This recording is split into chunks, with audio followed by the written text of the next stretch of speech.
Halo semuanya, perkenalkan, nama saya Edward Riko Krisna Santoso dengan NIM 23071010369. Pada kesempatan ini, saya akan menjelaskan materi tentang rapat permusyawaratan dan acara persiapan.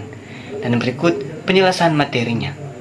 Dalam rapat permusyawaratan, Ketua Pengadilan berwenang memutuskan dengan suatu penerapan yang dilengkapi dengan pertimbangan-pertimbangan bahwa gugatan yang diajukan itu dinyatakan tidak diterima atau tidak berdasar dalam hal pokok gugatan tersebut nyata-nyata tidak termasuk dalam wewenang pengadilan. Syarat-syarat gugatan tidak dipenuhi oleh penggugat sekalipun ia telah diberitahu dan diperingatkan. Gugatan tersebut tidak didasarkan pada alasan-alasan yang layak.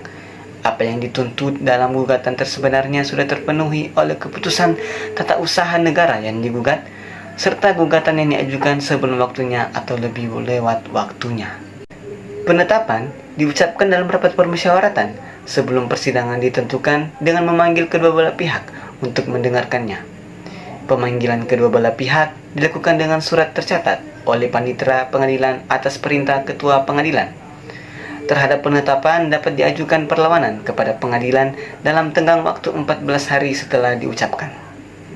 Dalam angka 2 SEMA nomor 2 tahun 1991 disebutkan prosedur dismisal sebagai berikut.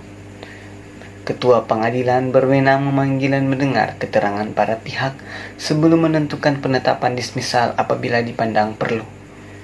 Tenggang waktu yang ditentukan sejak tanggal diterimanya ketentuan tata usaha negara oleh penggugat atau sejak diumumkannya keputusan tersebut, dengan ketentuan bahwa tenggang waktu itu ditunda atau skors selama proses peradilan masih berjalan.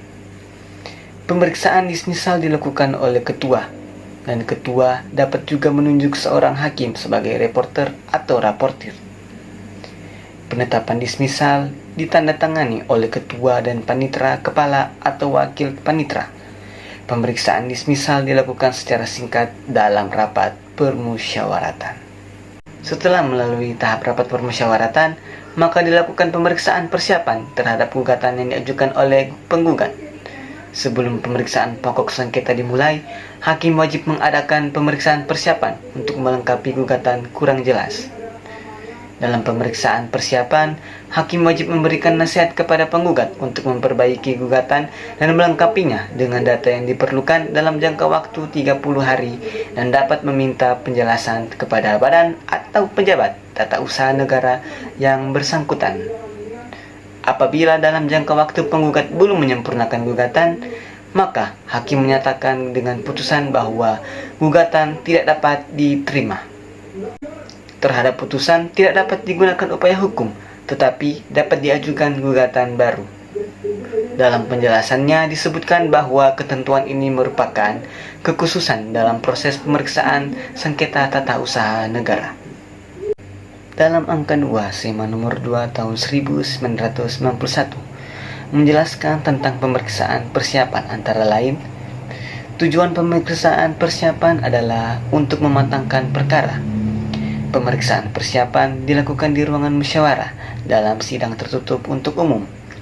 Tidak harus di ruangan sidang, bahkan dapat pula dilakukan di dalam kamar kerja hakim tanpa memakai toga.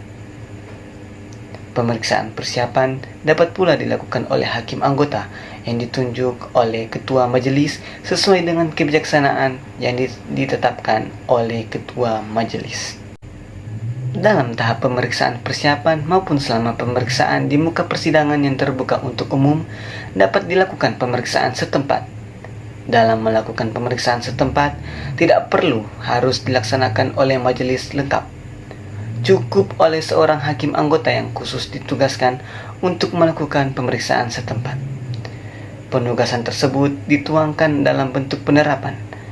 Apabila dipandang perlu, untuk menentukan dikabulkan atau tidaknya dikabulkan permohonan penundaan itu oleh majelis yang bersangkutan dapat pulang mengadakan pemeriksaan setempat. Demikian penjelasan materi dari saya. Sekian dan terima kasih.